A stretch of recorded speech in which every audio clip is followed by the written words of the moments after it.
সপ্তম শ্রেণীর সুপ্রিয় শিক্ষার্থীবৃন্দ, তোমাদের সবাইকে স্বাগতম আজকের আরও একটি নতুন ক্লাসে।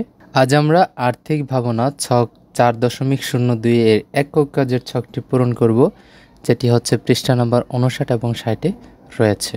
তো এখানে কিছু আমাদের 59 পৃষ্ঠাতে রিডিং পড়া রয়েছে, এটা আমরা জেনে নিচ্ছি। তারপর হচ্ছে ছকটি পূরণ করব। সামাজিক জীব হিসেবে মানুষ একে অপরের উপর নির্ভরশীল। বেঁচে থাকার জন্য আমরা প্রতিনিয়তই একজন আরেকজনের কাছে সাহায্য ও সহযোগিতা গ্রহণ করি। আবার প্রতিদিনই আমরা নিজেদের মধ্যে বিভিন্ন ধরনের পণ্য বা সেবা সামগ্রীর বিনিময় কিংবা লেনদেন করি। আমরা যে সকল বিনিময় বা লেনদেন করি তার সবগুলো একই ধরনের নয়। কিছু বিনিময় বা লেনদেনের সঙ্গে অর্থের সম্পর্ক রয়েছে, আবার বিনিময়ে অর্থের সম্পর্ক নেই। যেমন আইসক্রিম কেনা একটি লেনদেন। এই লেনদেনটি সম্পন্ন করার ক্ষেত্রে আমরা আইসক্রিম বিক্রেতার কাছ থেকে আইসক্রিম নিয়ে তার বিনিময়কে টাকা বা অর্থ দিই। আবার রিকশাওয়ালা আমাদেরকে এক স্থান থেকে অন্য স্থানে নিয়ে যাবার মাধ্যমে সেবা প্রদান করেন, তার বিনিময়ে আমরা তাকে ভাড়া হিসেবে টাকা দিই। এটাও এক ধরনের বিনিময় বা লেনদেন। একইভাবে বই খাতা কেনা, শাকসবজি কেনা বেচা করা ইত্যাদি লেনদেনের সঙ্গে অর্থ বা টাকার সম্পর্ক রয়েছে বলে এগুলোকে আর্থিক লেনদেন বলা হয়। অন্যদিকে দুই বন্ধুর মধ্যে বই বিনিময় করার সময় আমরা একজন আরেকজনের কাছ থেকে বই নিই, কিন্তু এখানে আমরা কেউ কাউকে কোনো অর্থ বা টাকা প্রদান করি না, তাই এই ধরনের লেনদেনগুলোকে আর্থিক লেনদেন বলা যায় না। আর্থিক লেনদেনে অন্তত দুজন কিংবা দুটি পক্ষ অংশগ্রহণ করে, যারা একে অপরের সঙ্গে অর্থ বা সম্পদের বা সেবার আদান প্রদান করে থাকে। এ পর্যায়ে আমরা একক কাজটি জেনে নেব। তোমরা নিশ্চয় প্রথম অধ্যায়ের নির্দেশনা অনুযায়ী আর্থিক ডায়েরিতে প্রথম মাসের আয় ব্যয়ের হিসাব নিয়মিত লিপিবদ্ধ করেছ। শিক্ষকের নির্দেশনা অনুযায়ী গত এক সপ্তাহের আর্থিক ডায়েরির রেকর্ড থেকে নিচের ছকটি পূরণ করো।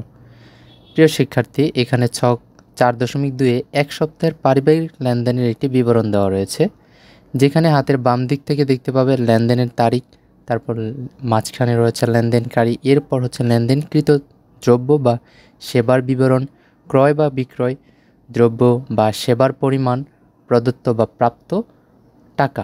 তারপর হচ্ছে অভিভাবকের মতামত এবং শিক্ষকের মতামত।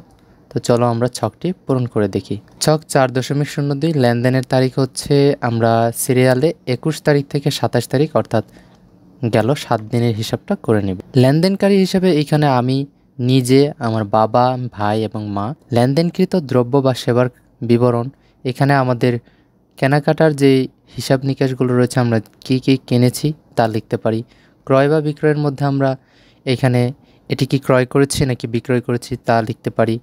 দ্রব্য বা সেবার পরিমাণ, এখানে পরিমাণটুকু লিখতে পারি এবং এই সেবা বা দ্রব্যের প্রদত্ত বা প্রাপ্ত মূল্যটা আমরা লিখে দিব।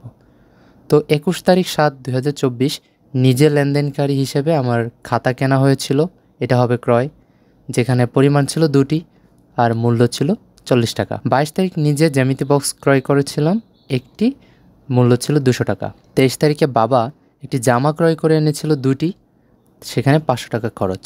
24 তারিখে ভাই ধান বিক্রি করেছিলেন 1 মণ, সেখানে 1000 টাকা খরচ। 25/7/2024 মা ডিম ক্রয় করেছিলেন 12টি, যেখানে 96 টাকা খরচ। 26/7/2024 নিজে আমি কলম কিনেছিলাম, সেটি হবে ক্রয় এবং 2টি, পরিমাণে আর 10 টাকা। 27/7/24 ভাই ছাগল বিক্রয় করেছিলেন 1টি, সেখানে হচ্ছে মূল্য 3000 টাকা। এখানে অভিভাবকের মতামত এবং শিক্ষকের মতামত তোমরা নিজেদের মতো করে লিখে দিতে পারো উপরের ছক অনুসারে, যে অভিভাবক তোমাদের এই পরিমাণটুকু দেখে তার মন্তব্য কী বলেছিলেন এটা জেনে তারপর নিজেরা লিখে নেবে।